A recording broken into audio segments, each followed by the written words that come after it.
ವಿದ್ಯಾಕಾಶಿ ಧಾರವಾಡದಲ್ಲಿ ಕರ್ನಾಟಕ ರಾಜ್ಯ ಸರ್ಕಾರ ಹಾಸ್ಟೆಲ್ ಮತ್ತು ವಸತಿ ಶಾಲಾ ಹೊರಗುತ್ತಿಗೆ ನೌಕರರ ಸಂಘ ಜಿಲ್ಲಾ ಸಮಿತಿ ಧಾರವಾಡ ವತಿಯಿಂದ ಜಿಲ್ಲಾಧಿಕಾರಿ ಕಚೇರಿಯ ಮುಂದೆ ಪ್ರತಿಭಟನೆ. ಹೌದು, ಸುಮಾರು 1500 ಜನ ಹೊರಗುತ್ತಿಗೆ ನೌಕರರ ಕಳೆದ 15ರಿಂದ 20 ವರ್ಷಗಳಿಂದ ಸೇವೆ ಸಲ್ಲಿಸುತ್ತಿದ್ದಾರೆ.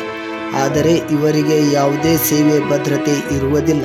ಮುಂಜಾನೆ 6 ಗಂಟೆಯಿಂದ ರಾತ್ರಿ 10 ಗಂಟೆಯವರೆಗೆ 14ರಿಂದ 15 ತಾಸು ದುಡಿದರೂ ಯಾರಿಗೂ ಕರುಣೆ ಬರುತ್ತಿಲ್ಲ. ದುಡಿದು ವೇತನವನ್ನು ಕೂಡ 4-5 ತಿಂಗಳವರೆಗೆ ಪಾವತಿಯಾಗದೆ ನೌಕರರು ಸಾಲದ ಬಾಧೆಯಲ್ಲಿ ದಾಡುವಂತಾಗಿದೆ ಎಂದು ತಮ್ಮ ನೋವನ್ನು ತೋಡಿಕೊಂಡರು.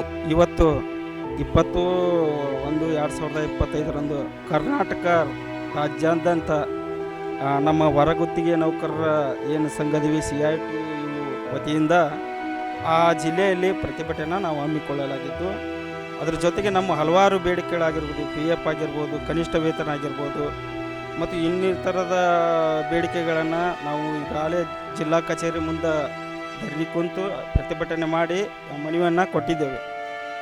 ನಮ್ಮ ಜಿಲ್ಲೆಯಲ್ಲಿ ಕೆಲವಷ್ಟು ಹೊರಗುತ್ತಿಗೆ ನೌಕರರ ಸಮಸ್ಯೆ ತೀರಾ ಹದಗೆಟ್ಟು ಹೋಗಿದೆ. ಈಗಿನ ಜನ್ರೇಷನ್ ಪ್ರಕಾರ ನಮ್ಗೆ ಎಷ್ಟು ಕೀಳಾಗಿ ಇವರು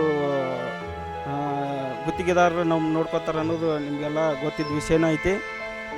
ನಾವು ಈ ಕನಿಷ್ಠ ವೇತನ 31,000 ಆತಂದ್ರೆ ನಮ್ಮದು ಜೀವನ ಈಗ ನಡಿತೈತಿ. ನಮ್ಮ ಹೊರಗುತ್ತಿಗೆ ನೌಕರರ ಏನಿದೀವಿ ನಮಗೆ ಸೇವಾ ಭದ್ರತೆ ಕೊಡಬೇಕು.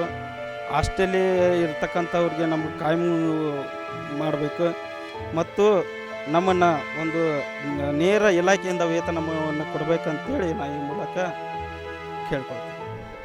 ನನ್ನ ಹೆಸರು ಹನುಮಂತ ಮೇಗೇರಿ, ಜಿಲ್ಲಾಧ್ಯಕ್ಷ ಹೊರಗುತ್ತಿಗೆ ನೌಕರರ ಸಂಘ CITU. ಕ್ರಾಂತಿ ಸಮಾಚಾರ ಧಾರವಾಡ.